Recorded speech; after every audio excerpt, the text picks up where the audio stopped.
Il était considéré comme le soldat le plus faible. Mais après avoir failli mourir dans une attaque de monstre, il avale un parasite externe. Cela lui donne la capacité de se transformer en monstre le plus fort. L'histoire commence dans un monde envahi par des créatures terrifiantes, connues sous le nom de kaiju, pendant que l'équipe de surveillance reste rattrapée tâche. Un tout nouveau kaiju laid émerge soudainement, jeter la ville dans le chaos. Alors que les alarmes d'urgence retentissent à chaque coin de rue, avertir les citoyens de se précipiter vers l'abri le plus proche, l'équipe d'enquête envoie rapidement un mot à la base, que la dernière cible fait son chemin depuis Yadobasho jusqu'à la ville de Yamashita, et semble mesurer environ 60 mètres de long, avec un niveau de force de 3,6. Alors que le kaiju reptilien fait irruption dans la ville, la force de défense part pour la bataille. Et cette fois c'est la 3e division qui est appelée à l'action. Mina Hashiro, commandant de la 3e division, mène la charge et plonge directement depuis un hélicoptère, et engage le lézard comme une bête de combat. Son éclat suit juste derrière pour la soutenir, et sans perdre une seconde, elle tire un coup qui abat la créature en un. Les fluides corporels du caillou explosent à l'impact et éclaboussent par transformer la zone en un désordre dégoûtant. Une fois que la force de défense a terminé le monstre, il est temps quelqu'un de faire face aux conséquences. C'est alors que notre protagoniste d'âge moyen, Kafka Ibino, se présente, grignoter un hamburger tout en regardant à travers un télescope. Dans le bidonville sale, lui et son équipe sont sur le point de nettoyer. D'un côté se trouvent les héros célèbres, qui sont comblés d'acclamations et d'admiration, tandis que de l'autre, ces agents de nettoyage, qui n'obtiennent pas tant qu'un nom de respect. Kaka voit toujours cela comme son propre genre de bataille contre les kaiju, et prend un étrange sentiment de fierté à le faire. Il envoie un échantillon de la créature à l'unité avant de revenir à son dégoûtant mais travail nécessaire, mais l'un des gars devient un peu trop insouciant, et un morceau du monstre explose, causait une blessure superficielle à une recrue. Le chef de l'équipe de nettoyage se tourne alors vers Kafka, et lui ordonne de passer à la section des intestins. Il manque de main d'œuvre là-bas. Kafka clairement l'idée dégoûtante et se plaint à ce sujet. Mais au moment où il entre, il est évident que le gars est un pro total quand il s'agit de gérer le travail de retournement de l'estomac comme ça. Plus tard dans la journée, alors que Café rentre à la maison, il tombe directement sur son lit sans réfléchir. La vilaine corvée avec laquelle il est coincé le laisse nauséeux, et tout en essayant de se distraire, il se tourne vers la télé. Umina est saluée comme un héros national par les médias. La vue d'elle le ramène à une époque où il se tenait à côté d'elle, faire des promesses audacieuses que les deux, effacer tous les derniers kaiju ensemble, allumer une cigarette. Il est assis là, trempé dans l'amertume de ses rêves qui n'ont jamais vraiment réussi. Finalement, il éteint la télé et laisse échapper un cri frustré. Mais après une seconde, il se ressaisit et essaye de se convaincre que même nettoyer le désordre est un travail important. Le lendemain, Kafka monte sur son scooter et part au travail, avec sa tête qui bat comme un fou. Une fois arrivé, il rencontre un collègue et est présenté à une nouvelle recrue nommée Rino Ichikawa. Le gars nommé Sakuda mentionne à Rino: Kafka a déjà fait le même rêve, de rejoindre les forces de défense, mais a fini par abandonner. Rino regarde brièvement Kafka et demande avec un ton sérieux pourquoi il a jeté l'éponge. Kaka et partage à quel point il s'est poussé cet objet jusqu'à ce que la dure vérité le frappe, que ses capacités avaient des limites, et dit que Rino le comprendra probablement aussi une fois qu'il aura vieilli. Mais Rino ne l'a pas refusé d'accepter ce qu'il appelle une excuse boiteuse, et déclare fermement qu'il ne reculera jamais comme ça. Il s'en va pour se changer pendant que Kaka reste là, clairement agacé par l'attitude de l'enfant. Plus tard, au fur et à mesure que les devoirs seront annoncés, Kafka ressent une brève étincelle d'excitation,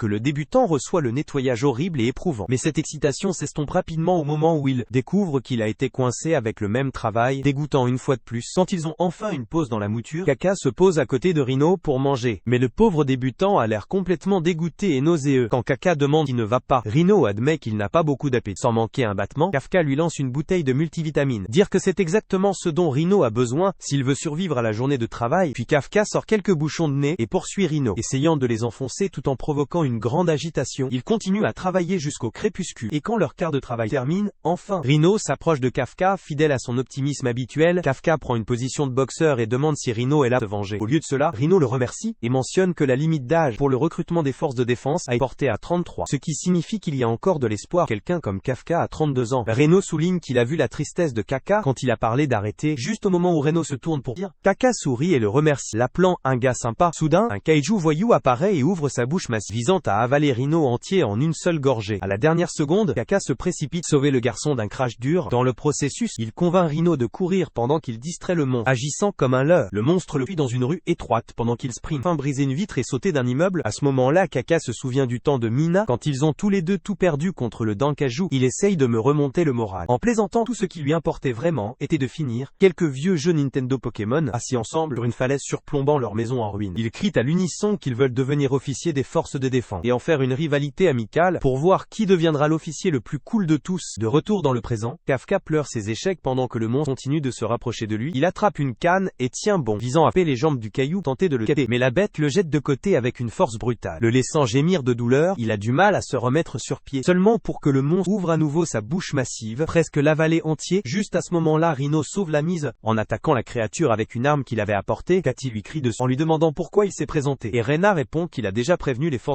et insiste sur le fait qu'il ne pourrait jamais devenir un vrai Hokage. Il vient de laisser un ami mourir. Ces mots font écho au vieux rêve de Kaka, lui donnant la force de se relever. Juste au moment où le monstre se prépare à achever Rino, Kaka rassemble tout ce courage, crie. On dirait qu'il est sur le point de se transformer en super-héros ou quelque chose comme ça. Mais avant qu'il puisse finir, un tigre saute soudainement et bat le kaiju en une seconde. Mina apparaît derrière le tigre. Ordonné à tout le monde de prendre soin des blessés. Après avoir été secourus, Kafka et Rino sont emmenés à l'hôpital où ils sont couchés côte à côte. Parlant comme de vieux amis, Reno dit à Kafka que si ce n'était pas pour lui, il aurait déjà été mort. Louant à quel point il est cool, et insistant qu'il devienne officier de la défense, Kafka se donne un point sur la tête. Se gronder pour avoir ignoré son rêve depuis le début, et décide finalement de lui donner une autre chance. Mais juste au moment où l'espoir commence à monter, un insecte volant comme kaiju apparaît devant lui. Kaka crie alors que le monstre annonce qu'il a trouvé sa cible. Et avant qu'il ne puisse réagir, la créature entre dans la bouche de Kaka. Il ressent une douleur intense. Et quand Rino le surveille, ce qu'il trouve n'est pas Kaka, mais un humanoïde cool, Kaiju Boskin, choqué par Kafka est devenu. Pourtant, Kafka essaye de rassurer Rino qu'il est toujours Kafka et non un kaiju. Avant de pouvoir traiter ce qui se passe, un vieil homme arrive secouant tout le monde de la tête et appelle rapidement les forces de défense pour signaler l'apparition d'un Kazu à l'intérieur de l'hôpital. Même si c'est la dernière chose qu'il fait avant de frapper le lit de mort, l'histoire revient à une époque où Mina et Kafka sont assis côte à côte dans la bibliothèque. Rire des livres avant que tout ne tourne mal. Kafka demande nerveusement à Mina de ne pas dire à sa mère qu'il lit des mangas, en disant que si elle tout le quartier le saura en quelques minutes. Mina sourit et le remercie d'être toujours là. De retour dans le présent, le peloton Minas est chargé d'abattre le petit kaiju, repéré à l'hôpital. Alors elle ordonne à tout le monde de se préparer, et de se déplacer rapidement pour éviter les victimes. La sirène retentit à travers Yokohama. Avertir les résidents de la menace. Un passant entend l'alarme étouffée, et grogne sur la façon dont le gouvernement n'a toujours pas réparé le système audio. L'arrière de l'hôpital est dû lorsque les vieillards sont en pleine panique. Reno exhorte Kaka à sourire. Convaincre le geezer, tout est un mélange. Ou peut être juste un costume d'Halloween. Kaka suit rapidement. Mais le grigny effrayant le rend si terrifiant que le vieil homme s'évanouit sur place. Kaka se précipite pour le surveiller. Et au moment où sa main le mur, le tout avec le plafond, craque en effrayant encore plus Kaka et Rino. Kafka commence à s'inquiéter qu'il soit vraiment devenu quelque chose de dangereux. Juste à ce moment, les patients dans le hall l'aperçoivent. Kaka panique et pense à sauter par la fenêtre pour éviter de causer plus de problèmes. Mais au moment où il touche la fenêtre avec sa main kaiju, il s'effondre complètement. Rino se boulonne à l'extérieur. Kaka essaye de suivre. Mais tu sais qu'un petit saut l'envoie voler haut dans les airs. La force de défense reçoit l'alerte que le kaiju s'est échappé de l'hôpital de Yokohama et se dirige maintenant vers une zone déjà évacuée. Alors que Rino court à ses côtés, il se retrouve du mal à traiter le fait que son aîné a en quelque sorte transformé en kaiju. Quand il regarde en arrière pour demander si c'est vraiment toujours le même Kaka, il voit que les choses ont pris une tournure en plus et Tom Kaka a maintenant l'air encore plus terrifiant, avec des tentacules et d'autres extensions bizarres jaillissant de son corps. Rino demande s'il s'agit d'une sorte de mode rafale spécial, mais il est clair que Kaka lui-même n'a aucune idée de ce qui se passe. Juste à ce moment-là, une projection ressemblant à un verre jaillit soudainement de sa bouche et avale un oiseau vivant, ce qui les laisse tous les deux absolument horrifiés. Kaka parvient d'une manière ou d'une autre à reprendre sa forme humanoïde, mais au moment où il s'installe, il se tourne vers Rino et dit qu'ils ont un sérieux problème. Déjà submergé par tout ce qui se passe, Rino demande quoi maintenant, seulement pour que Kaka explique qu'il a vraiment besoin d'y, et il n'y a plus d'aide. Le lecteur le vérifie et réalise rapidement que l'équipement habituel faire pipi est introuvable. Et juste comme ça, Kaka perd le contrôle et finit par libérer le liquide d'un endroit d'où aucun humain normal ne devrait y. Kaka tombe au sol dans la misère. Essayer de se remettre des dommages émotionnels pendant que Rino fait de son mieux pour le faire bouger à nouveau. Notre gars est là, écrasé par la pensée que son rêve est maintenant officiellement terminé, puisqu'il n'y a aucun moyen qu'il puisse jamais rejoindre les forces de défense comme ça. C'est alors que Rino remarque une zone réglementée à limiter et commence à pousser la barrière de comprendre que ce pourrait être l'endroit idéal qu'ils cachent tous les deux. Les oreilles de Kaka sonnent soudainement alors qu'il attrape sa tête, prétendant qu'il peut sentir quelque chose bouger sur terre. Et à ce moment-là, il réalise qu'il sent Akaju. En même temps, l'équipe de surveillance alerte la 3e division de la force de défense, le même groupe qui chasse Kafka, et ils se dispersent rapidement en position. Kaka dit à Reno que ce Kaiju ressemble à celui qui les a attaqués avant, et les deux se dirigent vers la zone réglementée. Pendant ce temps, une petite fille et sa mère sont attaquées par un autre Kaiju, et la maman finit piégée sous les décombres, alors que la créature se précipite vers l'avant, mâchoire large, juste avant qu'il ne frappe. Kappa s'écrase, et tombe le monstre avec un solide point, puis commence à faire des grimaces pour calmer l'enfant. Bien que tout ce qu'ils parviennent à faire est de la terrifier encore plus, Reno se présente et ensemble, ils mettent la mère en sécurité. Juste à ce moment, le mauvais kaiju se relève, seulement pour être effacé quand Kappa le fait avec assez de force pour l'envoyer voler et exploser dans les airs, faisant descendre ses fluides pour elle comme des pluies. Kappa s'agenouille à côté de la effrayée et dit doucement, il sera bientôt parti, et les forces de défense s'occuperont du reste. Mais juste au moment où il tourne pour dire, elle le remercie, suscitant un souvenir de Mina dans son esprit. Reno l'avertit de courir avant que l'unité d'élimination ne se présente, mais Kaka reste enraciné, regardé en avant de déclarer qu'il a fini d'abandonner. Et comme il le dit, sa tête de cage se désintègre, révélant son visage humain en dessous. Quand Mina arrive sur les lieux, elle se sent confuse par tout ce qui vient de se passer, et s'approche de la fille, pour essayer d'obtenir des informations d'elle. La fille hésite au début, mais quand Mina promet qu'elle anéantira tous les kaiju, la fille lui demande de promettre de ne pas blesser le bon kaiju qui a sauvé sa mère. Cette demande inattendue laisse Mina sidérée, et le soi-disant kaiju disparu reçoit le nom de code Kaiju N-8, avec un visage super laid, choisi pour le représenter. 3 mois passent, et Kafka devient le premier kaiju à échapper aux forces de défense, faire en sorte que chaque officier soit en alerte constante à sa recherche. Le superviseur de l'installation de nettoyage du mess de kaiju tend 2 lettres à Rhino, disant qu'il venait de la force de défense, et lui demandant de lui remettre la lettre de Kafka. Rhino vérifie le résultat et constate qu'il a réussi le premier examen. Il prend ensuite l'autre lettre Kafka, et sur son chemin l'ouvre en souriant quand il voit passer Kafka, avant de courir pour partager la nouvelle avec son aîné. Juste au moment où Rhino arrive et annonce la bonne nouvelle, il se met soudainement en colère, et attaque Kafka quand il le voit sous sa forme kaiju. Apparemment, Kafka n'a toujours pas entièrement maîtrisé le changement de forme, et réalise rapidement son erreur, et essaye de transformer son visage en arrière, mais oublie de cacher les crocs. Rhino explose dans ses oreilles, lui dire d'être prudent, puisque sa forme kaiju est célèbre dans les médias. Au fur et à mesure que l'histoire revient, elle révèle qu'après l'incident, ils se sont précipités à l'hôpital, et ont inventé une histoire sur la. Quand les kaiju sont arrivés, Rhino espérait avoir trompé les forces de défense, mais la forme kaiju de Kafka s'était répandue dans les médias comme une traînée de poudre. Tout ça grâce au vieux geezer. Rhino remet ensuite une lettre à Kafka, et découvre que c'est toujours le deuxième tour où Kafka échoue. Rhino lui demande s'il est prêt à passer l'examen avec son corps actuel, avertissant que s'il tombe, il pourrait être tué sur place. Kafka se tient avec détermination, et dit qu'il ne peut pas laisser les 3 derniers mois de dur labeur se perdre, considérant qu'il a déjà 32 ans. C'est peut-être sa toute dernière chance de poursuivre son rêve. Rhino lui dit que même si Kafka échoue, il ne quittera pas, et ils se prendront comme rivaux. Kafka sort une bouteille d'eau mais a du mal à l'ouvrir. Alors il essaie plus fort et accidentellement morse dans un cajou. Rhino le gronde en lui disant de sauter l'examen. Mais Kafka baisse les genoux, arguant qu'il se débrouillera, jusqu'à ce que l'heure de l'examen vienne. 10 jours passent en un clin d'œil, et enfin il est temps pour l'examen. Notre duo gare son camion dans un immense ring. Mais juste avant qu'il puisse entrer, une petite fille aux cheveux jaunes se présente en appelant notre gars un vieil homme. Kafka s'envole dans une rage. Argumenter comment un homme de 32 ans comme lui ne pas être un vieil homme. Elle va droit au et lui demande de déplacer son camion balayeuse monstre parce qu'elle veut y garer sa voiture. Quand Kafka refuse de dire qu'il y a plein d'autres endroits vides, la fille dit que 5 est son chiffre porte-bonheur. Quand Kafka toujours, elle utilise la force de son costume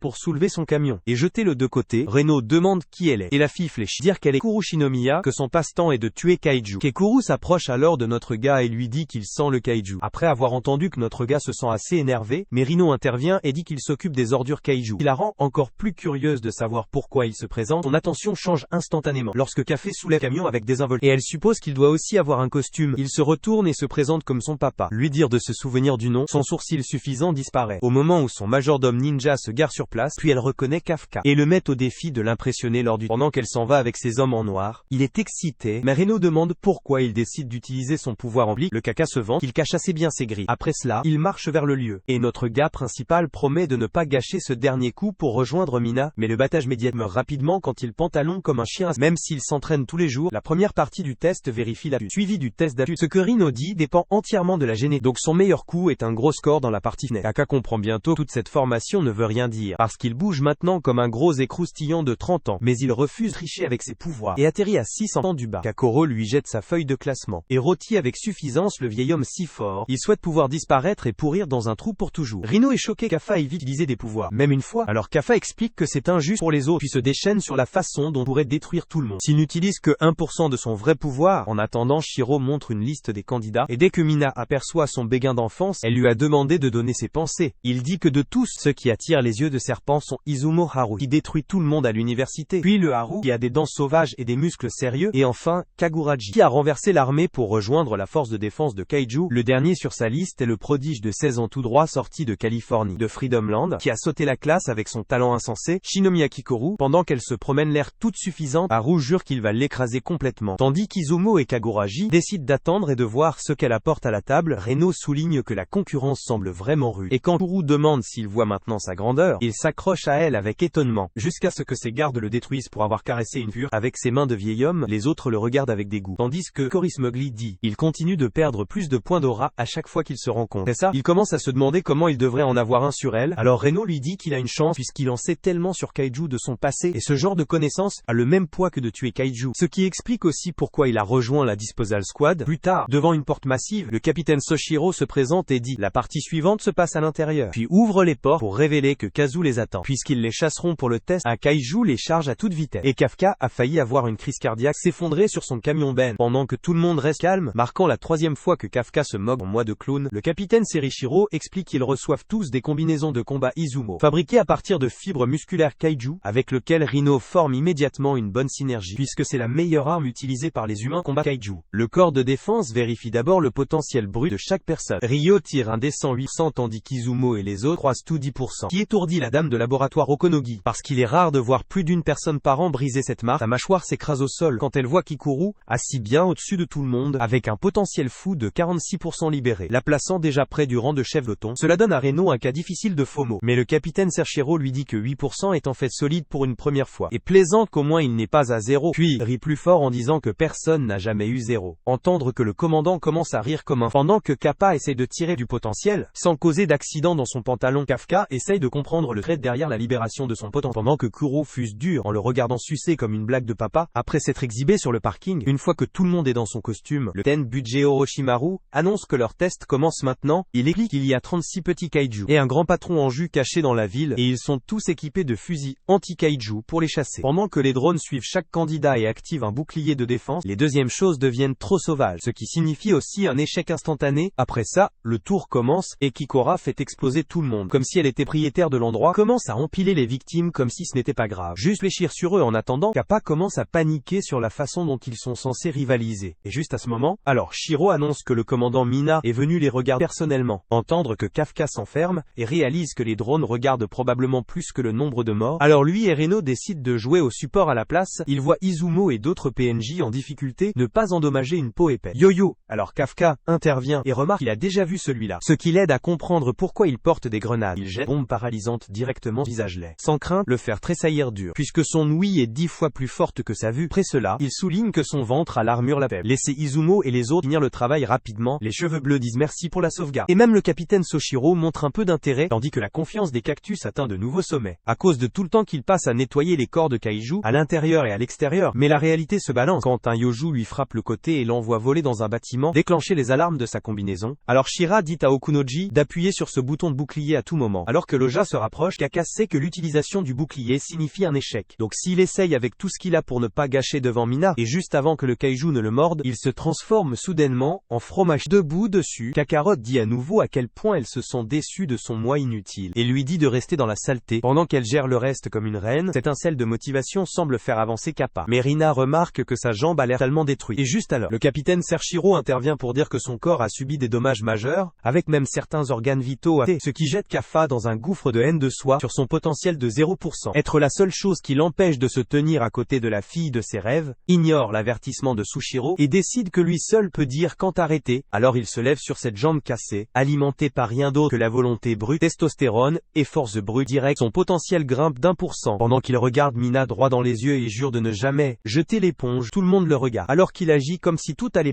bien. Alors Shiro dit qu'il appuiera sur la gâchette du billet si cela devient quai. Avec lequel Kakudu est d'accord, avant qu'il crache du sang et dise à Rina de continuer sans lui, mais son frère tend la main, ils acceptent tout affronter en équipe. Pendant que la salle de contrôle le perd de rire, les deux idiots se combinent avec un mouvement de ferroutage, qui se sent incroyablement grincer des dents, mais laisse Kaka faire de gros appels serrés. Pendant que Rino les exécute avec sa combinaison de puissance, Kaka lui dit alors de donner un coup de pied à Koru, qui est là, bas accumulant des scores, comme si elle était Ronaldo contre un vieil homme, avec un AVC, la touche blonde de Yoju à Yoju, et les détruit tous comme un patron, avant de mettre une balle dans la tête laide du kaiju principal, et mettre fin à la propreté. Alors que le Hanju s'effondre, la dame du laboratoire annonce rapidement que le patron est en panne, et le test se termine maintenant, donc tout le monde devrait partir. Kafka a l'impression qu'il est sur le point d'exploser depuis qu'elle a fini trop, et tout un combo ne signifiait rien. Pendant que Okonogi demandait le signal au capitaine, il dit au commandant Mina que Kaeru prouvait qu'elle valait beau, et merci à elle. Presque personne n'a été gravement blessé ou désabonné de la vie. De retour sur le champ de bataille, Cory regarde le ciel, et se demande si elle est assez parfaite pour que son papa le remarque, et se retourne pour le frotter au visage de Kaka, mais elle sent soudainement quelque chose de bizarre derrière elle, et du sang jaillit instantanément de sa poitrine. En attendant, Kaka reprend son souffle, et dit à Rino à quel point Kaku est un monstre, jusqu'à ce qu'il panique que les kaiju morts recommencent à bouger. En même temps, Koru semble avoir bloqué le coup avec son costume, et demande à l'humanoïde ce que c'est, laissant la surprise de la voir vivante et guérie, d'une manière ou d'une autre. Caressant le Hanju, elle vit, mais la chose effrayante lui dit de ne pas mordre plus qu'elle ne peut mâcher, et tire assez de balles pour abattre toute une école, et la ferme. Le chaos éclate dans la salle de contrôle à propos de son statut. Tout le monde panique alors que le kaiju revient à la vie. Maintenant avec la magnitude folle de 6, puisqu'aucun officier ne peut gérer ce désordre, Min ordonne que tous les boucliers soient attaqués et se prépare à partir avec donc Shiro. D'un autre côté, Keiko refuse de reculer comme un enfant effrayé, parce que personne ne meurt pendant qu'elle est là. Elle crie qu'elle est la tueuse parfaite, jusqu'à ce que Hanjo tire un coup de pied de Bruce Lee et la jette au sol, qui déclenche ses souvenirs d'enfance, où son nom est toujours au sommet. Mais contrairement à ses amis qui ont reçu l'amour de leur père juste pour leur décès, le sien était toujours parti, et son majordome a dit, il serait sûrement fier quand elle lui parlera enfin. L'homme dit qu'on attend d'elle qu'elle soit la meilleure, et elle devrait arrêter de célébrer les petites victoires, et travailler plus dur pour ne pas le sortir la prochaine fois. Même avec un bras cassé, continue de souffrir. Pensez aux sages paroles de son père, jusqu'à ce que son arme tombe, et le kaiju poussait ses armes pour l'abattre avec un laser. Le commandant Mina et Shishiro Naruto courent à toute vitesse jusqu'à l'endroit, en espérant qu'ils arrivent à temps, mais Kekoro renonce à voir l'attaque insensée chargée devant elle. Elle dit au revoir et dit à son père, désolé de ne pas être faite, quand le Anju tire l'explosion, mais ensuite, la dernière personne qu'elle attend se présente, avec un sourire speed, elle est assise là, comme une poupée. Le regarder passer en mode de transformation complète et avoir l'air cool comme l'enfer. Pendant ce temps, les autres pour la sécurité, et Rino est là où il peut, jusqu'à ce que quelqu'un les avertisse de ne pas s'approcher du combat de Kokoro. Alors il se tourne vers le senpai qui est déjà parti. Il est choqué au début mais réalise ensuite il est naturel qu'il se soit transformé et soit allé la sauver. D'un autre côté, Kakorda demande à Kafka qu'il est, alors il se met à genoux et la supplie de garder son trait. Mais dit d'abord qu'il a un vilain kaiju à sortir. De retour dans la salle de contrôle, Okinogi alerte le commandant qu'il y a maintenant un kaiju, avec un signal de niveau 9 que le Kafen a du mal à croire parce que cela en ferait le plus fort de l'histoire. Juste à ce moment, Kafka fait le plein de Saitama et charge parce qu'il prévoit d'en finir avec un poing. Avec juste un coup de poing, il éviscère toute l'âme de ce kaiju comme un et puis baigne dans le sang de son ennemi. Alors Kuru regarde le choc. Kikuru se demande s'il n'est qu'un vieil homme sénile, alors qu'il prend un yoju rampant derrière elle, et lui dit qu'elle ira très bien avec le sourire le plus chaleureux sur son visage. Quelque chose que son papa ne lui a jamais montré. Pendant qu'il la gronde de prendre des risques, Rino arrive et lui dit la même chose. Et comme les deux se chamaillent comme un, elle s'effondre le visage d'abord sur le sol. Quelques heures plus tard, le capitaine Sushiro et Mina atteignent les lieux, et se sentent confus sur ce qui pourrait causer un tel chaos, alors qu'Okonogi rapporte que les 3 derniers candidats sont également sortis vivants. Sushiro dit qu'il doute que même Kuru puisse faire ça, et souligne que les dégâts ressemblent beaucoup à la scène d'il y a 3 mois tard. Kakuman enveloppé dans l'hôpital, et se sent énervé que Kaku reçoive le meilleur traitement, alors qu'il ne fait que se rafistoler. Je vois toujours toutes ces légendes, lui rappelle qu'il y a toujours quelqu'un de meilleur que lui là-bas, mais il pense que ça ne fait l'excès davantage. Ignorant que Mina se tient dehors en entendant chaque mot, elle entre ensuite et le remercie d'avoir été Kikora, avant de plonger rapidement pendant que Kafka se retient de dire son nom, jusqu'à ce qu'il gagne une place à ses côtés. Pendant ce temps, à l'USC Corps se sent mal à l'aise avec son père et saute. Pensant qu'elle voit son ombre, le capitaine Sershiro la remercie d'avoir sauvé des vies, ce qui lui fait penser à Kafka. Toujours quand il demande si elle ne l'a pas fait, elle admet qu'elle l'a fait d'un autre côté. L'humanoïde Kaju est surpris, entendre qu'il n'y a pas eu de mort après avoir ranimé le Anju, et suppose que les soi-disant capitaines aux nouvelles doivent être assez forts, puis montre de l'intérêt pour le Kaju numéro 8 mentionné. Il reçoit ensuite un appel, alors il se transforme lentement en un homme, et dit à l'équipe qu'il est en retard à cause d'un Taco Bell vraiment épicé, alors que les hommes s'en vont avec la chose tâtonne presque la transformation. Mais les hommes ne sont pas plus sages, tandis que Kafa et Rino continuent de se disser sur leurs absurdités habituelles. Leur superviseur entre eux, en tenant les enveloppes avec leurs résultats. Nos deux gars s'assoient à la table, regardant les enveloppes, portent le poids de leur avenir, et bien que Kaka sache que c'est son dernier coup, il se demande tranquillement si ce chemin le ramènera enfin à son béguin d'enfance, alors qu'il ouvre l'enveloppe et se retrouve gelé, la bouche grande ouverte, incrédule à ce qu'il voit à l'intérieur. Plus tard au siège, toutes les nouvelles recrues se réunissent pour leur cérémonie d'entrée, se préparant au discours ennuyeux habituel, et alors qu'ils se regardent les visages, rien ne ressort vraiment, puisque la part d'entre eux devait déjà être sélectionnée. Dès le début, Kakuru fait son entrée et est invité à prêter serment au nom du lot, être le meilleur étudiant, alors qu'Izumo et Kaguraji semblent enfermés dans une rivalité. Ça ne fait que commencer, à peu près au même moment où Iha rencontre notre junior, et les deux partagent des présentations sans trop d'histoire, avant que le capitaine Mina n'arrive et se dirige directement vers la scène pour commencer l'intronisation. Plaît Kikoro pour parler au nom des recrues. Alors qu'elle avance et prête le serment avec confiance, Mena remercie la queue de cheval aux cheveux jaunes pour ses efforts pendant l'examen, et mentionne que la raison pour laquelle aucune vie n'a été perdue est à cause d'elle. Que ses yeux commencent tranquillement à scruter la foule avec une expression lourde, à la recherche de Kafka, sachant au fond que le vrai crédit lui appartient, alors qu'elle serre les dents clairement prêt à exiger des réponses sur sa transformation effrayante. Kafka se promène avec désinvolture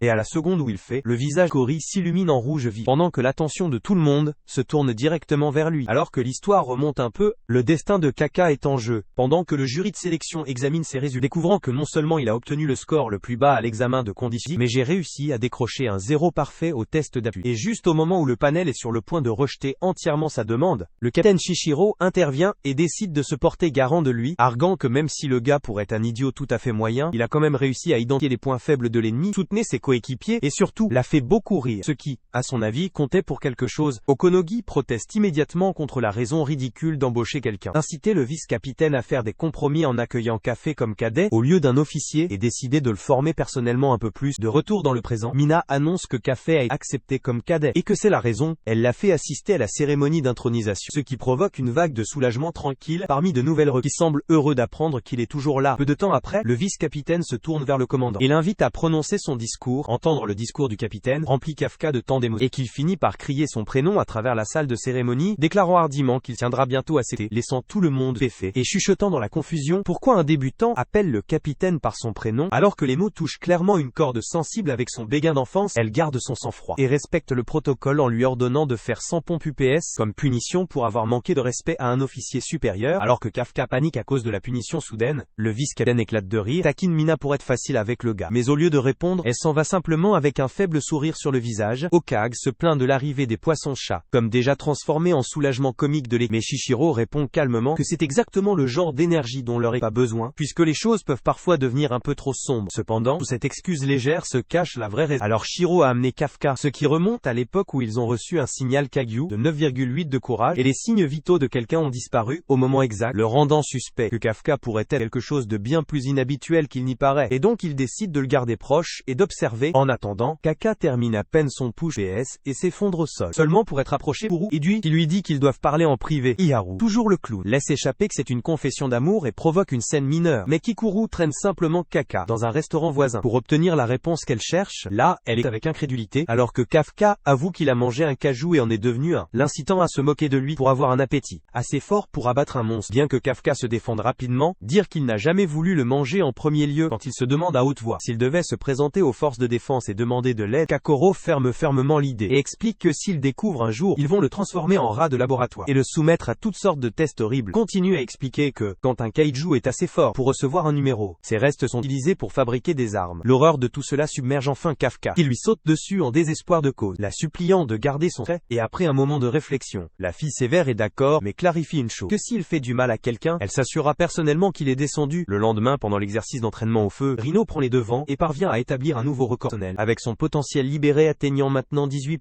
Iharu surveille et commence à s'inquiéter que Rina l'ait finalement rattrapé, mais ses nerfs se calment, une fois qu'il voit que sa propre puissance de combat est toujours légèrement supérieure. Pendant que les autres prennent leur tour, il devient clair que tout le monde a fait des progrès. Même Kafka, après toutes ses luttes, réalise un nouveau record personnel, alors que sa puissance déchaînée grimpe enfin à 1, ce qui l'envoie sprinter vers Kuru dans une pure excitation. Cependant, le moment est de durer, alors que le vice-capitaine l'arrête suite, avertissant que si ces chiffres restent aussi bas, il sera expulsé d'ici peu, sans manquer un battement. Alors Shiro appelle tout le monde à faire 10 tours dans le cadre de sa routine, et quand le groupe gémit en signe de protestation, il l'élève à 15 sans cligner des yeux. Après avoir terminé leur entraînement intense pour la journée, l'équipe se dirige directement dans un bain chaud, dans l'espoir d'apaiser leurs muscles endoloris et de se détendre un peu. Comme prévu au moment où ils s'installent, l'endroit éclate dans le chaos, avec tout le monde devient bruyant et ludique, chacun essayant de s'amuser avant la fin de la journée. Alors que les choses commencent à calmer un peu, les gars passent des éclaboussures pour parler des raisons pour lesquelles ils ont choisi de rejoindre les forces de défense. On dit qu'il devait sa vie au commandant qu'il a jadis sauvé, tandis qu'un autre admet qu'il est tombé amoureux de sa force et de sa grâce au moment où il l'a vu sur une affiche quand les projecteurs posent. Kafka, il hésite, mais finit par laisser échapper que lui et le capitaine remontent loin, comme amis d'enfant, que tout a commencé par une promesse qu'ils ont faite à l'époque. Réalisant ce qu'il vient de révéler, Kafka panique et essaye de passer inaperçu, mais le reste des gars se jette sur lui comme une meute de zombies, désespérés de sortir tous les détails juteux de lui. Plus tard, quand les filles sortent de leur bain, ils ont une vue bizarre de tous les gars, évanouis sur le sol, s'accrochant à peine à la conscience avec des serviettes drapées dessus, pendant que Reno fait de son mieux pour les calmer. S'avère, l'idée géniale de tremper dans le bain chaud pendant trop longtemps s'est retournée contre lui, laissant toutes les complètement épuisées et étendues comme des nouilles trop cuites. Les jours passent alors que tout le peloton endure un entraînement difficile et exténuant. Chaque jour, ils font toutes sortes d'exercices tout en trouvant le temps de s'amuser entre les deux. Un soir, après que tout le monde se couche, Kafka reste dans la bibliothèque à brûler l'huile de minuit. Alors Shiro apparaît et demande si ses efforts sont pour le capitaine. Kafka se demande comment il a découvert, et le vice-capitaine qu'il l'a entendu parler dans le bain, lui rappelant que chaque mot prononcé dans ce dortoir est enregistré. En plus de ça, il soupçonne Kafka de viser son poste de vice-capitaine et le prévient qu'il ne perdra jamais sa place à côté du capitaine. Alors que Sir Shiro se tourne pour partir, l'alarme retentit et il dit à Kafka de parer, parce qu'il est déjà temps de sa première mission. À la salle des opérations, le commandant Mina a demandé une mise à jour à la dame du laboratoire, pendant que les drones volent, exhortant les citoyens à évacuer de la catastrophe. Okanoji explique que le Hanju jaillit déjà du sous-sol et charge son chemin en laissant un essaim de bébé Yoju derrière lui. Sachant que la seule option est de l'effacer complètement, la dame aux cheveux roux Nakanoshima suggère de l'attirer vers le secteur Bravo et le finir là. Le commandant Mina entend ça et dit qu'elle va prendre la photo sur le grand Kimijiti Mozaito Kolidorosa. Hanju dit aux autres de s'occuper du nettoyage et souhaite bonne chance. Sur la route, des camions de recrues se déploient, verrouillés et chargés pour leur première mission. Et Kakuru regarde Kafka comme si elle n'arrivait toujours pas à croire qu'un homme inutile s'avérait Kaju. Numéro 8 plus tard, Café se met en position. Alors que les recrues regardent tranquillement la bête massive fonçant vers eux, le capitaine Soshiro leur dit: le vrai problème est de sortir les bébés plus rapide que le Dogecoin d'Allen, donc leur travail est de s'assurer qu'aucune de ces créatures ne franchit le point de contrôle. À la fin, il indique clairement que les officiers supérieurs supérieurs sont déjà postés devant, ce qui signifie que les recrues sont la dernière ligne de défense. Après avoir vérifié que personne n'a de questions, il leur dit de sortir et de faire leurs preuves. Quelque temps tard, Okonogi mentionne que le commandant Mina a besoin de 8 minutes pour atteindre son emplacement de camping. Après avoir entendu ça, Kaka dit à Rino qu'il est prêt à faire ses preuves cette fois, puisqu'il sait qu'il n'aura pas d'autre chance s'il est viré dans 3 mois, et même si ses jambes tremblent, il admet qu'il est honnêtement excité. Juste après, les bestioles commencent à sortir de leur couvée. Alors, les recrues sautent du toit. Pendant que Kaffa descend comme un renversé par cœur, un hélicoptère dépose enfin le commandant à point de tir. Alors O'Connor, il dit à tout le monde d'attirer le Hanju dans sa ligne de tir. Et l'armée commence à le faire exploser avec des missiles. Pour attirer son attention de loin, le capitaine Seishira dit aux recrues de rester vigilantes, et Kaka répond avec sa puissance combat déchaîné de 100. Mais le premier Yoju le claque directement dans la poubelle. Un seigneur commence alors à faire le clown des recoches qui courent. Alors après qu'il leur ait dit d'aller se cacher chez eux et de son pouce, elle donne une réponse suffisante puis efface la horde seule, pendant que tout le monde la regarde sous le choc. Comme un pouce levé de Papa Kafka la fait rougir si fort. Son costume lui dit de se calmer. Pendant ce temps, F-Dara entre et décroche les derniers sur une plante grimpante. Les autres ont aidé à s'affaiblir puis commencent à s'en vanter auprès de Rino, qui tire le même genre par lui-même, et humilie la rousse avec son grand mouvement cérébral, pensant qu'il a encore un long chemin à parcourir s'il veut empêcher son senpai de se transformer. En même temps, Kaguraji et Izumo éliminent les bestioles, et laissent leurs aînés tellement embarrassés qu'ils commencent leur nicher. Au chef de peloton dit-elle, elle est honnêtement surprise de voir à quel point les débutants sont chauds cette année aussi, et leur dit en comment, le capitaine Soshiro a mentionné que les re de cette année viennent d'être différents. Avec leur potentiel brut et leur envie constante de se surpasser, ici moi, une dame de laboratoire rapporte tout se passe bien dans tous les domaines. Kaka se sent à la fois soulagé et agacé, qu'il est toujours complètement inutile, mais ensuite il se souvient des conseils de son aîné, pour rester en sécurité et s'appuyer sur ses forces. Alors il choque tout le monde en creusant dans le corps du monstre champignon, et coupe profondément pour trouver le noyau, seulement pour réaliser que ce n'est pas à l'endroit habituel, juste après avoir remarqué quelque chose de sommaire, et signale au capitaine Soshiro que le point faible est du côté, mais souligne aussi qu'ils ont des couilles, ce qui signifie s'ils ne détruisent pas tout le monde, beaucoup plus de monstres apparaîtront. Impressionné par les informations, Soshiro lui donne une tape et dit à Okunoji de faire passer le mot rapidement, se sentir fier de sa attribution. Kaka se précipite pour se rendre encore plus utile, et gagner une place à côté de Mina, et juste au moment où il entre dans la zone, une explosion massive coupe court à ses pensées. Le grand patron atteint enfin le bon endroit, alors les militaires le bombardent, pendant que les fantassins mettent le feu à verre pour le retenir. Depuis un toit, le commandant installe son gros blaster noir, et après l'autorisation, rappelle la promesse Kaka d'être un soldat plus cool, décidé de montrer son aura, alors que l'arme charge et qu'elle se verrouille. Alors Shiro dit à Kaka de rester vif, tandis que le missile incandescent déchire le four surdimensionné, le laissant plein de trous. Les yeux de Kaka s'empressent quand elle tire un deuxième coup pour le finir, puis atterrit un troisième juste pour être sûr. Tout le monde dans la salle de contrôle s'élève. Quand elle demande une quatrième autorisation et Kokinogi répond, elle lui rappelle que ce n'est pas une demande. Kakashi est tout aussi époustouflé par les vibrations branchées de Mina. Alors Shishira demande s'il pense vraiment qu'il est digne de la soutenir, qu'elle il demande avec suffisance. Soit Temujin Orochimaru pense qu'il s'approche même. Alors Shiro admet qu'il n'est pas aussi bon qu'elle, et dit que même si elle est douée pour exploser les gros, il prouve qu'il n'y a pratiquement personne plus meurtrier que lui, à la manipulation de cibles moyennes à peu, alors qu'il tranche la plante grimpante en lui tendant une embuscade comme des sushis. Kati est choqué de ne même pas voir son katana. Comme le dit le Ken, il vient d'une famille de samouraïs, coupe court en disant, maintenant que la mère est morte, il est temps pour les bébés d'envahir. L'armée de bébés monstres champignons se déploie à l'infini, comme une voiture de clown. Alors Sushiro dit aux débutants, il est temps de briller et de sortir les poubelles, ce qui intimide légèrement Izumo. En les voyant sortir, les seigneurs commencent à parler de trash. Alors Nakanoshima intervient, et allume un petit feu sous les deux meilleurs qui sortent, même comme le note la Lady, ils sont presque à court d'endurance, et fonctionnent sur les fumées. C'est exactement ce que pense Shiro. Fait ressortir ceux qui sont aptes à être capitaines. Le Kakuru est le seul digne jusqu'à présent, il voit Rino comme un solide finaliste, et Yaru le remarque aussi. Avec ça les deux décollent pour chasser les mons, mais sur le chemin, il repère un homme en uniforme d'équipe de nettoyage. Quand Haru demande pourquoi il n'a pas évacué, l'homme commence à se promener sur la ruine de son plan, et se demande si quelqu'un de l'équipe de défense a une connaissance approfondie du kaiju, avant de se retourner, et de demander si les garçons ont quelque chose, avec du flegme, et partout sur son visage. Un peu plus loin, les anciens collègues de Kafka et Rino, de l'entreprise de nettoyage, sont blottis autour d'un télescope, essayant d'apercevoir leurs anciens coéquipiers. Le chaos sur le champ de bataille montre clairement pourquoi chaque entreprise de nettoyage, de Tokyo et Kanagawa est convoquée. Leur superviseur arrive, et pose des questions sur la nouvelle recrue. Et Takuda plaisante avec désinvolture, que le gars a dû s'enfermer à nouveau dans la salle de bain. En attendant, cette même nouvelle recrue, qui est en fait l'humanoïde effrayant kaiju, déguisé, se tient maintenant juste devant Iharu et Rino. Agacé par leur présence, il essaye soudainement de tirer sur Iharu dans le cœur, mais rate de peu. Iharu s'effondre en saignant abondamment, et en hurlant de douleur. Et Rino lui dit rapidement d'utiliser son costume pour arrêter le saignement. Juste à ce moment, le monstre révèle sa vraie forme, le même qui avait précédemment abattu Kuru. Rino se démène pour le siège pour une sauvegarde, seulement pour se rendre compte que la créature a déjà tous les signaux dans la région après avoir été durement touchée 2 fois. Rina se souvient de l'avertissement Koro, et se concentre sur les mouvements des doigts du monstre. Réussir à esquiver la prochaine attaque juste à temps, alors que les choses deviennent incontrôlables, il convainc en quelque sorte Iharu de se retirer et apporter de l'aide, Rhino sait qu'il ne peut pas gagner ce combat. Mais en pensant à son devoir d'officier de la défense, il charge directement le kaiju avec tout ce qu'il a. Déterminé à acheter à Hiraru suffisamment de temps d'échapper, alors qu'Ihara essaye de courir pour ça, il trébuche et tombe, la frustration bouillonne. Alors qu'il se rend compte que Rhino semble le surpasser, alors qu'il reste coincé à seulement 20% de son ciel libéré. Alimenté par ce sentiment, il revient dans la mêlée et sauve Rhino à la dernière seconde. Juste avant que l'humanoïde Kageyu puisse le faire exploser, quand Rhino proteste, Haru rappelle que cette fois, ce sera lui qui sauvera Rhino. À l'inverse de lui rappeler que sans son aide, il serait déjà mort. Sentant leur plan pour faire sortir Haru de la zone, le kaiju déclare que personne ne s'échappe de sa zone, fermant leur dernier espoir de fuir. Réalisant qu'ils sont piégés, Rhino et Haru décident de se battre ensemble et faire tomber la menace monstrueuse. Le kaiju tire un autre coup sur Haru, mais cette fois Haru a compris son schéma d'attaque et l'évite. Saisir l'ouverture, Rhino libère plus de son pouvoir que jamais, poussé pour dépasser ses propres limites et prendre la photo. Alors que la fumée se dissipe, ce qui se dresse devant eux est un mur imposant de corps de kaiju morts. Mais avant qu'ils puissent reprendre leur souffle, le monstre humanoïde jaillit d'un des cadavres et tire sur Rhino à bout portant un coup brutal qui le laisse gravement blessé. Peut-être au-delà de la récupération entre-temps, le vice-capitaine reçoit le mot qu'Haru et Rhino ont disparu et que même leurs signes vitaux ne sont plus visibles sur le radar. Kafka devient immédiatement tendu. L'inquiétude se répand sur son visage alors que le poids des nouvelles s'enfonce. Juste à ce moment, Kakuru arrive et confirme qu'il avait craint depuis le début. Le dangereux humanoïde Kaju est apparu de l'autre côté. Rhino s'effondre avec tout son corps brûlant de douleur. Il essaye d'arrêter le saignement et se relève, seulement pour que le monstre humanoïde se jette à nouveau sur lui juste à temps. Ichiharu intervient pour détourner l'attention du monstre. Criant à l'aide, il appelle quelqu'un pour sauver son ami Rhino, et juste avant que les deux rencontrent leur fin, Kaiju N-8 s'écrase sur les lieux. Frapper le monstre si fort qu'il lui fend la tête de son corps, voir Kafka sous sa forme Kaju, Rhino devient sombre frustré que malgré tout, il n'a pas pu empêcher que cela se produise. Kafka tient son ami et se tient debout, tandis qu'Haru se fiche de peur à la vue d'un autre Kaiju humanoïde. Pendant ce temps, le monstre se régénère et se remet sur, réalisant que c'est Kaiju N-8. Kafka remet rapidement Rhino à la sécurité et charge l'ennemi. Le mauvais Kaiju se demande pourquoi Kafka l'attaque quand il devrait être du même côté, puis lance un assaut total, révélant qu'il était allé doucement avec Rhino Aihara tout le temps. Quand Kafka voit les mêmes tentacules d'attaque qui ont été utilisés sur Rhino, il claque avec une fureur contrôlée. Il efface les attaques du monstre, et même le mur des corps de Kaju ne parvient pas à l'arrêter. Kaka continue d'avancer, et enfin, clenche une attaque massive qui envoie l'ennemi voler, avec son noyau maintenant entièrement exposé, juste au moment où il est sur le point de terminer le travail et d'effacer le Kaiju pour de bon. Deux agents arrivent au pire moment, et tout gâché, en alertant toute l'équipe de la présence de Kaiju numéro 8. Ils expliquent que le Kaiju humanoïde correspond à la description du Kaiju disparu N-8 qui alerte instantanément le vice-capitaine. Sans perdre de temps, il commande à une unité de répartition d'être envoyée immédiatement. Tout le chaos donne au monstre humanoïde assez de place pour se régénérer. Et avant de partir, il lance un avertissement qu'il sait maintenant tout sur Kafka. Et le vaincre sera plus facile la prochaine fois qu'ils se croiseront. Alors qu'il attaque les humains en s'échappant, Kaku intervient et prend le coup lui-même. Mais frustré que le Kaiju ait réussi à fuir, il trouve un certain soulagement en sachant qu'au moins ses amis sont en sécurité. Tout en glissant dans une ruelle étroite, Kaka sent soudainement quelqu'un derrière lui. En se retournant, il voit le vice-capitaine, qui le reconnaît instantanément comme Kaiju numéro 8. Le vice-capitaine informe l'équipe qu'il a engagé la cible et demande que le limiteur combinaison soit levé. Son potentiel déchaîné grimpe à 92 alors qu'il se prépare à neutraliser le Kaiju humanoïde debout juste en face de lui. Tout réchauffé, le capitaine Sershiro part pendant qu'Appa essaye de penser à une évasion jusqu'à ce qu'une barre oblique paraisse soudainement son épaule, indiquant clairement qu'il est en grave danger. Alors Shira l'envoie voler et va à pleine épée dans un jutsu à une vitesse supersonique, tranchant lentement mais sûrement la coquille solide comme le roc de Kaka avec des mouvements. Kaka ne pensait pas que même Guru pourrait réussir. Après cela, un autre coup dans la poitrine pose complètement ce cœur, mais sa régénération insensée le maintient en vie. Kappa essaye de faire une pause pour ça, mais le samouraï va aller vite et le regarder esquiver ses attaques à la vitesse de l'éclair, donc Shiro pense qu'il a au moins une magnitude 8, ce qui fait de lui un grand kaiju. Avec ça, il charge ses lames et lance une double tranche invisible, coupe la jambe de Kafka comme du beurre, puis suit avec sa vraie frappe visant le noyau, que Kafka attrape en utilisant ses dents latérales avant de charger un ultime, seulement pour le faire exploser sur le katana de Soshiro, laissant le capitaine intact. Se sentant déçu, il rapporte que Kaiju N-8 échappe, ce qui fait que Kakuro se demande si un tel monstre vaut la peine de faire confiance, bien que son visage s'illumine quand elle aperçoit son vieux visage ridé. Après ça, elle lui rappelle clairement qu'il n'est qu'un vieux pet souffrant d'art et n'a aucune raison d'essayer de combattre le capitaine. Pendant ce temps, l'homme en question reste silencieux, jusqu'à ce que le commandant Mina demande ce qu'il pense du N-8. Dit-il, c'est clairement au même niveau que le grand Kaiju d'il y a 5 ans, et pense que le N-9 est probablement tout aussi dangereux, bien que ce qui attire vraiment son intérêt, c'est la façon dont il a attaqué son arme à sa place et s'est battu comme un droit de l'homme. Puis l'un des soldats supérieurs rapporte que le même humanoïde du test est réapparu, seulement cette fois, il porte de la peau humaine, ce qui laisse tout le monde abasourdi. L'humanoïde lourdement blessé arrête une voiture et la détourne à la GTA. Après avoir mangé le propriétaire se guérir, je me demande comment ça devrait se passer pour abattre le N-8. Comme il conduit dans le coucher du soleil. Le lendemain, Reno se réveille à l'hôpital et se sent soulagé de voir son Senpai vivant. Alors merci Kaka de l'avoir sauvé. Ne pas réaliser qu'Haru est dans le lit juste à côté de lui. Harvard laisse tomber compliment à compliment sur la puissance du numéro 8. Et aura folle. Café prend tout avec un grand sourire. Ce soir-là, une fête célèbre la libération de Reno et Haru, et quand Kaffa appelle le service d'étage, l'armée de serviteurs d'Izumo se présente avec un festin gastronomique surpris. Kakaru explique que c'est parce qu'il est héritier d'Izumo Technologies qui engrange des milliards chaque année, vendre au noyau de la défense, et gagne même plus que sa famille. Elle admet ensuite avec suffisance qu'elle lui a demandé d'organiser la fête, sachant que la nourriture allait tirer. Après ça, le capitaine porte un toast à la première mission réussie de chaque. Pendant que Reno regarde, les vibrations saines se transforment rapidement en chaos absolu, alors que tout le monde commence à parler de la personne à côté d'eux, choqué de voir même Kafka sauter sans hésitation. Le capitaine explique qu'il y a une tradition de retirer les UPS de désordre les uns des autres après la bataille pour aider les autres à réparer leurs défauts la prochaine fois.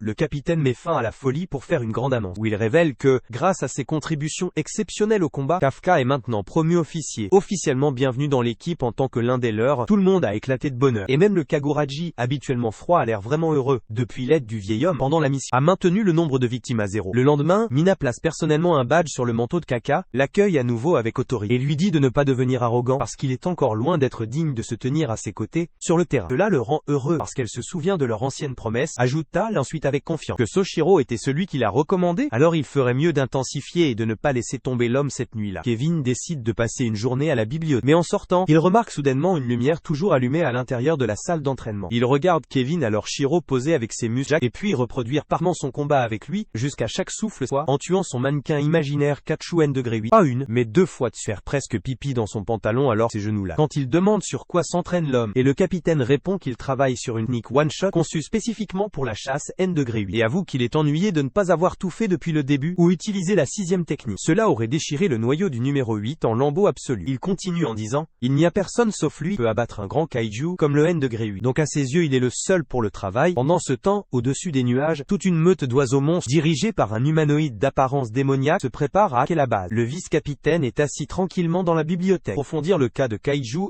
degré 8. Intrigué par la façon dont ses attaques semblent plus humaines que kaiju, ses pensées dérivent vers le monstre humanoïde effrayant, qui pourrait changer de forme et fondre dans comme l'un d'eux, et plus il y pense, plus il grandit mal à l'aise sur ce que l'avenir pourrait réserver entre kaiju et les humains. Pendant ce temps, notre gars se détend seul sur un toit. Pensez au Vicen, comment il peut se permettre de le laisser tomber, quand de nulle part, une énorme pluie d'étoiles filantes commence à pleuvoir du ciel. Les étoiles filantes se révèlent être kaiju, et en un rien de temps ils ont envahi toute la base. Pour aggraver les choses, chacun d'eux a un niveau de force supérieur à 6 et est classé comme en joue, les éloignant des menaces ordinaires, avec le capitaine actuellement sans. Alors Shiro intervient et ordonne à tout le monde de se mettre en position, réalisant que les kaiju semblent cibler directement la base. Cette fois, le fait tant de gens présentés ensemble, bien qu'il attaque généralement seul, rend les choses suspectes en regardant la base s'enflammer, et repérant près d'une douzaine de kaiju de wyvern volant au-dessus. Kafka contacte rapidement le vice-capitaine, signaler quelque chose ne va pas. Ces monstres n'attaquent jamais en groupe. Le vice-capitaine comprend immédiatement ce que cela signifie. Quelqu'un d'encore plus fort doit les diriger cette fois. Alors que Sir Shiro avance, il se retrouve bientôt face à face avec le chef qui approche. Le nouveau kaiju humanoïde draconique parle en langue humaine, choquant tout le monde. Il regarde autour de lui, et demande si le vice-capitaine est le plus fort ici, et le déclare calmement comme sa cible. Donc Shiro est immédiatement notifié que cette créature a un niveau de force d'environ 8,3. Le placer dans la classe des kaiju, sans hésitation, le vice-capitaine remet la responsabilité de avec les autres kaiju à ses subordonnés, et se prépare à affronter lui-même cette nouvelle menace. Le Daikaiju se jette soudainement en avant, et Ser Shiro parvient à peine à esquiver son puissant coup. La bête rugit des commandes aux autres kaiju, prendre le contrôle total du champ de bataille, et puis charge à nouveau avec une vitesse terrifiante. Un coup d'œil suffit à Ser Shiro comprendre qu'un seul, un coup direct pourrait tout mettre pour lui. Il essaye de percer la peau du monstre, seulement pour réaliser à quel point incroyablement difficile, alors que le reste de l'équipe engage les autres kaiju. Notre gars les contacte rapidement, soulignant que les monstres ont une peau fine à l'arrière, et ils sont les plus vulnérables. L'équipe essaye d'ajuster sa stratégie, mais les kaiju commencent à se coordonner les uns avec les autres, ce qui rend difficile de les tenir. Juste à ce moment-là, la prodige aux cheveux blonds arrive et révèle sa toute nouvelle arme, trancher facilement un kaiju. Quelques jours plus tôt, elle avait demandé une arme personnalisée, quelque chose normalement réservé aux ten, mais l'équipe a fait une exception et a fabriqué une faux, conçue spécifiquement pour son style de combat. Mina le lui avait personnellement remis, et l'a officiellement annoncé comme membre de la force principale, classant sa 3e dans le peloton, juste après le vice-capitaine. Quand Kikuro a posé les yeux sur l'arme pour la première fois, elle s'est moquée de son apparence, l'appelant moche, et affirmant que ça ne lui convenait pas du tout. Pourtant, comme elle a joué en solo avec précision, elle a déclenché 2 nouvelles attaques dévastatrices, qui a déchiré déchirer les rangs ennemis, avec style alors que le combat s'intensifie. Même Rhino parvient à se défendre, impressionner Kikuru par sa croissance et courage, alors que les deux forment un duo étonnamment parfait sur le champ de bataille. En attendant de l'autre côté, le vice-capitaine commence à faiblir. Sous la pression incessante du Daikaiju, il attire le Daikaiju par la troisième porte. Le Daikaiju le reconnaît maintenant pleinement comme un digne rival. Grogne, il va dévorer Soshiro pour devenir encore plus fort. D'un coup dévastateur, le monstre envoie le capitaine voler. Mais Soshiro parvient à tuer un de ses membres. De retour de l'autre côté, Kaka se précipite pour sauver un officier d'une attaque soudaine de Kaiju. Quand il semble qu'il n'arrivera pas à temps, il puise dans un peu de ses jambes Kaiju pour l'atteindre juste à temps. Tirant la fille nommée Menace pour la sécurité, Mini demande s'il a enfin compris son costume. Et Kaka répond avec un pouce confiant, mais avant de pouvoir se détendre, un autre Kaiju se verrouille sur eux. Heureusement, Kakarot saute et le démon les protégeait tous les deux. Juste à ce moment-là, ils apprennent que les officiers supérieurs qui ne sont pas en service sont retournés à la base pour aider, élever instantanément le moral de tout le monde. Pendant ce temps, de retour au front de Daikaiju, le vice-capitaine dit au dragonoïde Kaiju qu'il a choisi la mauvaise équipe avec qui jouer. Il enferme le monstre dans un affrontement brutal, traversant les lacunes de son exosquelette. Utiliser cela comme une disque, il trompe le Daikaiju en lui faisant croire qu'il cible son point faible, seulement pour décrocher son ultime coup avec toute sa force. Pendant un moment, on dirait que la bataille est terminée. Mais le Daikyu se régénère rapidement, souriant alors qu'il prétend profiter du combat avec son rival choisi. Le vice-capitaine continue, briser les défenses de la bête et enfin exposer son noyau. Bien qu'il soit surpris de voir à quel point c'est petit, sans perdre de temps, Toshiro déchaîne son octuple slasher. Dans une dernière tentative d'effacer la créature, les commence à applaudir en croyant que la menace a été neutralisée. Mais Shiro les avertit que ce n'est pas encore fini. Même Café, toujours sous sa forme humaine, commence à sentir la présence du monstre d'une manière ou d'une autre. Pendant que le vice-capitaine regarde, Kaiju Gon transforme en une nouvelle forme massive. Comme l'un de ces méchants qui s'allument au pouvoir, les Rangers montrent que c'est du courage. Tire jusqu'à 9 alors qu'il laisse échapper un rugissement assourdissant. La dame du laboratoire se rend compte que c'est trop pour Soshiro à gérer seul. Mais la légende revient toujours et déchaîne sa troisième technique. Tranchée de coupures sur tout son corps massif, tout en esquivant doucement le long du démon. Attaque lourde qui impressionne Okonomi. Il sait toujours que ses barres obliques ne suffisent pas. Et juste au moment où il pense qu'il doit frapper le noyau sur son dos, il crache du sang alors que le costume l'avertit d'annuler Maximum Unleash, puisqu'il surchauffe maintenant dangereusement, même s'il continue, et esquive les bombes d'oiseaux kamikazes qui forment un épais écran de fumée, lui donnant la chance de se faufiler et de prendre un coup dans le dos, ou alors il pense jusqu'à ce que des dizaines d'yeux s'ouvrent soudainement, et la bête atterrit un compteur brutal qui le fait exploser à travers les murs. Comme un boulet de canon si dur, son costume s'arrête à l'impact et recommande instantanément un traitement médical d'urgence. Tout le monde dans la salle de contrôle pense qu'il a fini pour. Comme Shiro revit son souvenir d'enfance, à l'époque où son père lui a dit « Son génie avec la lame est venu un siècle tard, et que tu devrais juste abandonner », il agit alors comme si allait bien aidant, au choc de tout le monde. Avant de lutter pour se lever comme un américain obèse, Kaido N°10 déchire les bâtiments et se rapproche. Alors Soshiro décide qu'il se battra jusqu'à ce qu'il tombe. Il y enfonce ses lames jumelles comme Zoro sous stéroïdes. Mais le monstre guérit et rit de sa petite épée, dont il sait déjà qu'il est faible, puisque pratiquement tout le monde, la famille et la force de défense, lui a dit que ses compétences en épée étaient désespérées par rapport aux armes à feu, mais le commandant Mina était différent, et a dit qu'elle aimait vraiment à quel point il était bon avec son petit truc, parce que c'est exactement ce dont elle aurait besoin, s'ils font face à un ennemi trop petit et agile qu'elle puisse s'envoler. À un moment, elle lui a chance pour être son protecteur, lui donne un nouveau lecteur, alors il canalise son Tanjiro intérieur et libère la seconde, troisième, quatrième et sixième technique cachée de la famille Ashina. Bien qu'il soit engiflé et la mort déchirée par le Kageju si fort, ça lui presque sortir l'âme. Voir le capitaine en route vers le paradis, Kaka le perd complètement, et s'excuse auprès de Rhino, alors qu'il commence à se transformer, mais il s'est arrêté à mi-chemin par la voix calme et rassurante du commandant. Dire à tout le monde de se détendre. Alors Shiro donne un sourire suffisant à Kazu N°. Juste avant qu'il ne soit bombardé dans le dos, sortant son gros blaster noir, Mina tire une autre explosion sur son horrible visage hurlant, mais finit par manquer, alors elle retombe. Alors qu'il lance les oiseaux kamikazes directement dans son emplacement de camping, Okanoji rapporte que le noyau est dans le haut du dos. Mais le capitaine sait que ce n'est pas une blague, essayant d'amener le gros coquin à exposer son point faible. Donc s'il manque de vapeur, et fait de profondes pures dans ses jambes comme un leurre, malgré l'avertissement d'Okanoji, mais les blessures disparaissent en un instant. Tout comme il commence à penser que ça n'a pas de sens, Akoro surgit de derrière lui et fait à peine une brèche dans la coquille solide du monstre. Alors le capitaine lui dit de trancher directement dans les blessures qu'il crée. Infliger de lourds dégâts critiques. Cette seule attaque conduit son costume en surchauffe, mais c'est plus que suffisant parce que le commandant Mina souffle directement dans son dos et expose le noyau en voyant que. Alors Shiro ordonne à tous les soldats de l'empêcher de se régénérer, alors qu'il sculpte épiquement sa coquille de la tête aux pieds, et Mina prépare son prochain coup. Il rassemble autant de volonté qu'humainement possible pour tenir juste assez longtemps, trancher et péander comme un boss absolu, jusqu'à ce qu'il finisse juste devant ses mâchoires béantes, prêt à rendre l'appareil. Malheureusement pour le boss final de Big Red Discount, Mina déchaîne 96 et fait exploser le soi-disant grand Kaiju directement en 1000 morts. Qu'est-ce que c'est? Par fond en larmes, comme s'il répétait ton nom en voyant Koro. Ses idoles se saluent pour un travail bien fait, exactement comme il a toujours rêvé quand il était petit. Rhino lui dit d'arrêter de pleurer comme un enfant d'âge préscolaire et l'excite en disant ce n'est que le début pour eux. Pendant ce temps, le commandant Mina empêche Soshiro de repartir et lui ordonne de se reposer enfin. Cependant, son tigre panique soudainement et ils se tournent tous vers l'horrible abomination dans le ciel, fabriquée à partir d'oiseaux kamikazes explosifs, qui a une force explosive, estimée égale à une bombe nucléaire littérale. Alors que les recrues essayent de tirer sur un, l'onde de choc de l'explosion montre clairement qu'elle ne le coupera pas, et le N-10 laisse échapper un dernier rire malais. Dire qu'il semble que leur combat se termine par un match nul, Mina réalise que ça pourrait être la fin. Mais ils entendent soudainement Reno crier à Akaka d'arrêter. Tout le monde regarde sous le choc, alors que le mec se précipite comme un noir aux Jeux Olympiques et se transforme juste devant eux, le voir complètement déchaîné. Alors Shiro regrette à quel point il a vibré avec le gars, et je ne pas croire qu'il l'aimait tant qu'il a refusé de relier les points et acté que Kafka était N-8 depuis le début. Pendant ce temps, Kafka se souvient de sa promesse à Shiro et Kikoro, sachant que cela pourrait être le dernier moment où ils parlent en tant que vrais amis, et puis il se souvient de ce qu'il doit à Rino, et de l'amour de sa vie. Alors que tout le monde reste figé et choqué, il charge chaque once de puissance dans ses jambes, se lance comme une fusée, et frappe la tumeur nucléaire avec tout ce qu'il a, l'envoyer voler dans la stratosphère. Juste après que Mina y est, pour que tout le monde se prépare à l'impact, Kafka la protège, elle et le tienne, de toutes ses forces, comme si sa vie en dépendait. Alors que la poussière retombe, ils se lèvent tous les deux, tandis que Kafka perd toute la puissance de ses vieux bras et jambes cassés, essayant de s'enfuir, et Mina reste froide comme de la glace. Imaginez comme un sauvage pour garder son image de commandant, et lui dit qu'il est officiellement en état d'arrestation. Au bureau du directeur, l'équipe examine les images capturant la transformation de Kafka. Le directeur adjoint interroge comment un monstre de niveau Daikaju a réussi à se cacher sous leur nez. Pendant si longtemps, l'un des responsables suggère d'alerter les médias, mais d'autres ont rapidement mis fin à l'idée, arguant qu'il serait préférable d'éliminer la créature tranquillement et en faire une arme. Le directeur terre la pièce, qualifie la discussion d'inutile pour le moment, et leur ordonne fermement de récupérer le Kagu de la 3e division avant de prendre toute autre décision. Pendant ce temps, de retour à la 3e division, notre gars est retenu et semble faire la sieste. Malgré tout ce qui se passe autour de lui, il ouvre les yeux de plus en plus sombres, comme il se souvient que Kakuru lui a dit, la force de défense pourrait envisager de le transformer en arme. Juste alors Mina, le vice-capitaine et quelques autres sont arrivés pour l'escorter à l'extérieur, où un camion de transport attend. Dehors, tout le monde fait la queue. Kafka est triste de ne pas avoir pu regarder son ami dans les yeux. Je me demande si Rena serait vraiment folle. Mais alors qu'il monte dans le camion, Rena se précipite vers lui, l'appeler Senior et lui dire qu'il a foi qu'il reviendra. À l'intérieur du camion, Kafka passe un moment tranquille avec Mina, qui admet qu'elle a été choquée de le voir se transformer en Kajo. Elle promet de rassembler des images et un témoignage prouvé qu'il a toujours son humanité, et que personne ici ne le voit comme un ennemi. Avant de partir, Kaka pleure tranquillement, demandant s'il peut toujours rester à ses côtés, la faisant sourire alors qu'il part. Le vice-capitaine ordonne au peloton de saluer. Quand le directeur adjoint sévère se demande s'il salue Akaju, le vice-capitaine répond simplement qu'il salue son capitaine. Alors que notre gars est emmené à la base maritime de la région, il est enfermé derrière les 31 portes. Plusieurs jours passent à la 3e division. Tout le peloton s'inquiète du sort de leurs camarades, se rappelant comment il les a sauvés tant de fois. Même le capitaine tâche de leur inculter et travaille dur pour compiler toutes les données qu'elle peut, pour trouver un moyen de le sauver. Pendant que tout le monde fait de son mieux, la fille aux cheveux jaunes arrive au bureau de son père. Elle lui demande d'épargner son ami et de ne pas l'éliminer, arguant qu'il lui a sauvé la vie. Le directeur la congédie, la traitant d'imbécile, puis lui montre une radiographie de Kafka, soulignant que ce que Kafka a essayé de passer pour un cœur est en fait le noyau d'un Kaiju. En partant, elle dit à son père qu'elle croit toujours en lui. Pendant ce temps, les scientifiques continuent de faire des tests sur Kafka. Plus tard dans le bureau du capitaine, Mina rassemble quelques-unes des nouvelles recrues et leur dit qu'ils vont être séparés et réaffectés à différentes bases. Les gars protestent, mais il semble qu'ils ne peuvent rien faire. Plus tard, Azuma surprend Kaguya lors d'un appel téléphonique demandant à quelqu'un de sauver Kafka. Après l'appel, Kaguya s'assoit à côté d'Azuma et explique qu'il parlait à un vieil ami commandant. Il admet qu'il sait que les faveurs personnelles ne fonctionneront probablement pas, mais il toujours de son mieux. Juste un peu plus tard, le réalisateur lui-même arrive à l'endroit où Kaka est enfermé. Kaka lui crie qu'il n'est pas un Kaiju. Le directeur ordonne à l'équipe de libérer les fixations. Quand il proteste, il souligne qu'un Kaiju pouvoir de Kaka pourrait facilement se libérer s'il voulait, et n'est ainsi que qu'il choisit coopérer. Alors que Kafka est libéré, le réalisateur déclenche immédiatement son et fait tout son possible pour l'attaquer, arguant qu'aucun humain ne pourrait résister à un assaut comme celui. Puis le réalisateur prépare son équipement et ses liens nerveux avec des armes créées à partir de Kaiju. Numéro 2, il exige Kafka se transforme. S'il ne veut pas mourir sous forme humaine, Kafka essaye de garder la transformation minimale pour prouver son humanité. Mais le réalisateur sort son bras Kaiju, le forçant à se transformer encore plus. Kafka fait de son mieux pour esquiver les attaques, mais toujours touché à plusieurs reprises. Soudain, le corps de Kafka commence à réagir étrangement, comme s'il attaquait un Kaiju. Le réalisateur continue d'appuyer sur l'attaque et finalement force Kafka à prendre son Kaiju complet, formulaire. De manière inattendue, Kafka perd le contrôle de son corps et saute vers le directeur pour l'attaquer, pendant que Kikuru lui crie de reprendre ses esprits. D'un autre côté, Rima commence à aller dur dans la salle de sport, comme David Goggins,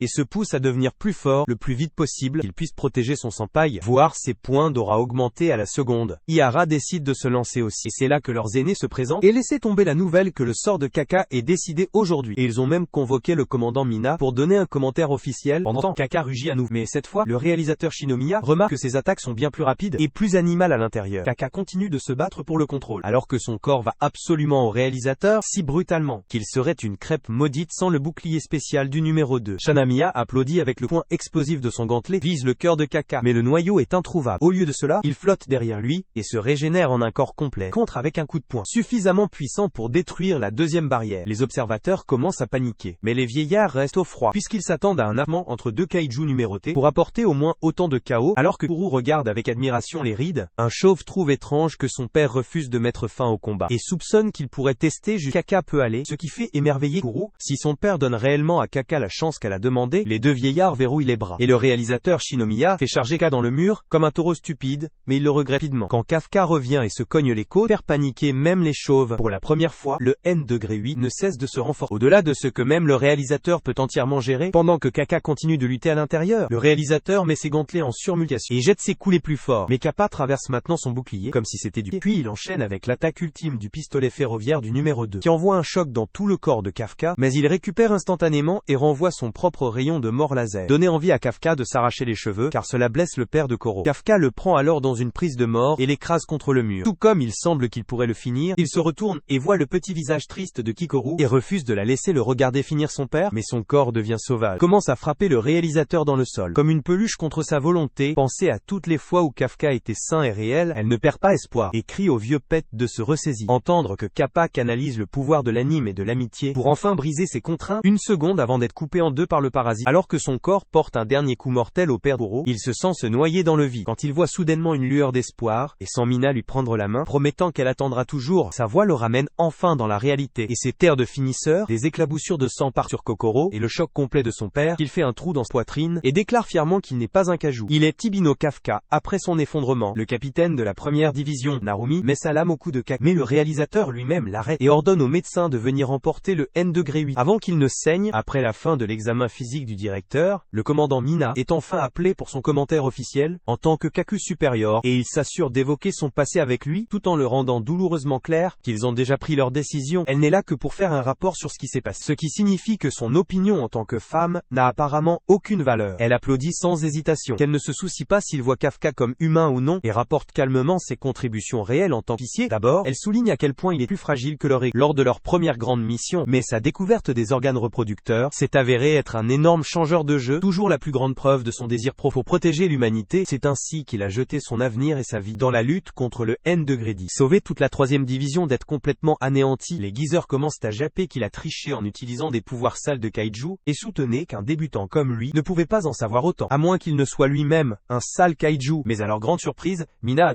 dit que son potentiel déchaîné est un zéro plus rond que leur chauve tête sans poils, et qu'il ne passait que dans des conditions particulières, après avoir échoué à l'examen 12 fois. Mais son dévouement à lui seul prouve sa valeur, et il a continué jusqu'à la fin amère, même après avoir fait une course, et devenir le monstre même qu'il a juré d'effacer. Après avoir entendu son opinion, le directeur Shinomiya lui dit de partir, et après qu'elle soit si, tous les geezers se sont tournés vers lui, et a demandé le drapeau vert pour approuver l'exécution de Kikori, alors qu'il prononce tranquillement sa décision avec un regard de regret dans les yeux. Kaka se souvient du temps où il est impuissant, et a juré à Mina de se venger du Kaju, et maintenant il est trop tard quand il a le pouvoir. Plus tard, il ouvre les yeux à l'hôpital et meurt presque d'une crise cardiaque, après avoir vu le père de Kiko à ses côtés, puis merci le ciel, il n'a pas à lui faire face à ses funérailles. Remarquant sa confusion, le réalisateur il serait mort tout sûr s'il n'avait pas un noyau où son cœur avait l'habitude de être, et ajoute que le conseil l'a officiellement déclaré kaiju. Il s'est opposé à l'utilisation de Kafka comme matériel d'arme, et j'ai eu une tonne de réactions négatives quand il a convaincu les geezers que le garder, contrôler est bien plus utile. Maintenant que le corps de défense face à sa menace la plus forte tous les temps, à la fin, Kafka déclare fièrement qu'il est toujours officier, et promet de prouver qu'il appartient au corps de la défense, voire le message qu'il ne sera pas exécuté. Mina sourit pour la première fois de toujours. La nouvelle se propage rapidement dans la 3e division, et tous célèbrent volontiers que leur vieil homme préféré est toujours en vie. En attendant, de retour sur l'ancien lieu de travail de Kaka, des anciens copains se font absolument remettre leurs arrières dans la poitrine par un mystérieux nommé numéro 9 qui a grimpé dans les classements récemment. Il est révélé qu'il est l'humanoïde kaiju qui pense avoir compris l'intelligence de l'humanité. Il mentionne ensuite avec désinvolture qu'il a maintenant la disposition complète du noyau de défense, et ils sont enfin prêts à exécuter leur plan. À ce moment-là, une silhouette louche s'avance et déclare qu'il est temps pour le Kajun reprendre le pouvoir de leur frère déchu. C'est là que cette vidéo se termine. N'oubliez pas d'aimer et de vous abonner à la chaîne. Merci d'avoir regardé, et il vous verra la prochaine fois.